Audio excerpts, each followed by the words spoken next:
What's up, guys? Coach Nate, owner at Steel Strength Training. Today we're going to talk about should you train to failure. All right, so first we're going to define failure, then we're going to talk about who it doesn't and who it might make sense for them to train to failure. So first, what is failure? We're going to define failure as when you're doing an exercise, you're maintaining good form from start to finish, and you get to a place where you literally cannot move the weight another inch. You have hit mechanical failure, meaning you cannot, without cheating, using bad form, etc., move the weight anymore. You've completely exhausted the muscle. So that is how we're defining failure. So the question is, should you train to failure? Well, it's not just a yes or no answer. So I'm going to break that down for you. First of all, if you are a beginner, you of all people absolutely do not, should not, never, ever train to failure. And here's why. When you're first starting, you're learning form.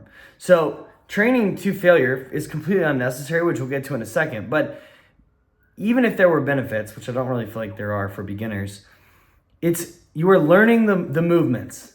And so you have to master a movement before you're able to take it to failure. Because even if you're learning a movement and you're doing pretty good with it, if you take it close to failure, you're gonna get squirmy, you're gonna start cheating, you're gonna get sloppy, your form is almost certainly going to break down. And for a beginner, the most important thing that you can do is learn how to move properly. So for beginners, if you're in your first several months of strength training, you should never, ever train to failure, especially on your bigger movements. Now, the other thing is, when you're a beginner, your body is so ready and eager to make progress that you can consistently train with 3, 4, 5 reps in reserve, 5 reps left in the tank, basically 3 to 5 reps shy of failure, and you're still gonna make great progress.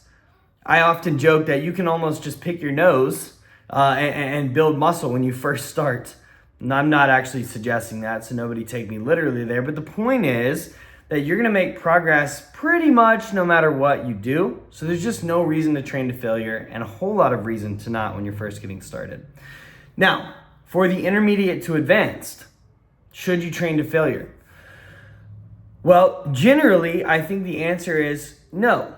As long as you're getting, 1 to 2, maybe 3 reps shy of true failure, and that's the key, of actual failure, not just, I'm tired, so I'm gonna stop, but legitimate, genuine failure. As long as you're training within 1 to 3 reps of that point, that's probably gonna create the same stimulus as training to failure, and it will not be nearly as taxing.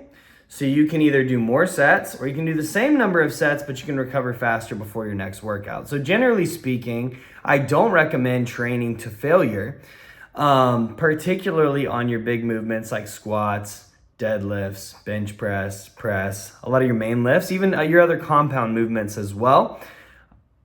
It's very taxing to train to failure, and the difference in gains, I think, is negligible versus training with 1 to 3 reps shy of failure. Now, here's the caveat. So should we never train to failure? I think that, first of all, if you never train to failure, ever, you can still see amazing results.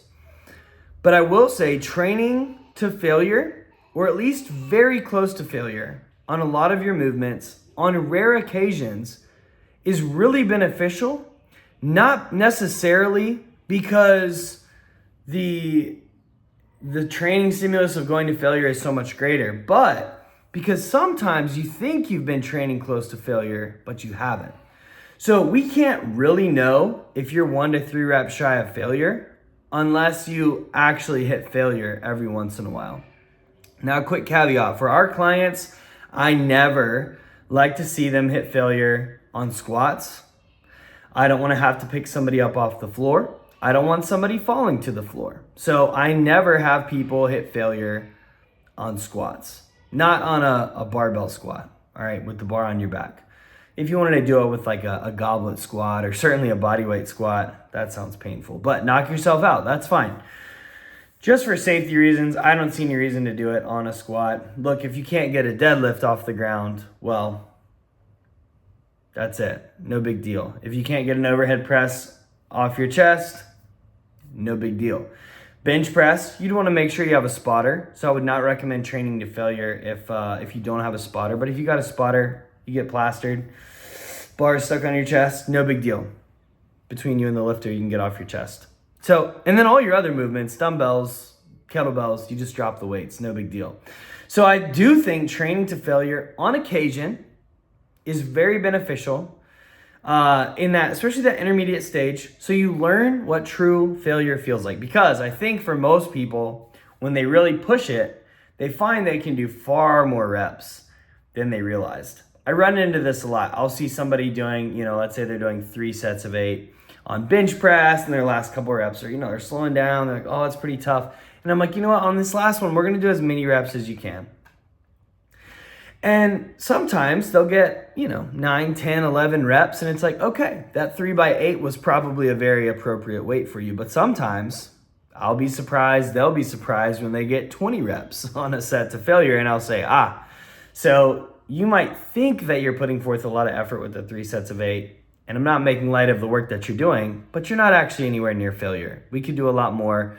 We probably don't want to do sets of 20 on the bench, that you can if you want, knock yourself out as long as you're training close to failure. I talked about that in my, is there a muscle building rep range? Not really. So, as long as you're doing sets of 5 to 20, somewhere in there, as long as your sets are close to failure, go for it. But, there are practical reasons that I also dive into in that video where that 6 to 12, 8 to 12 rep range that gets thrown around makes a lot of sense from a practical standpoint. So anyway, in that case, somebody's benching 55 pounds for 3 sets of 8. They get 20 on a set where I say, let's go, all the way to failure.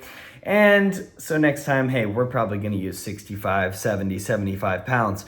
And so that, ladies and gentlemen, not necessarily from the actual stimulus itself, but from a truly knowing what failure feels like, I do think it's beneficial to train to failure every once in a while, especially in that intermediate stage.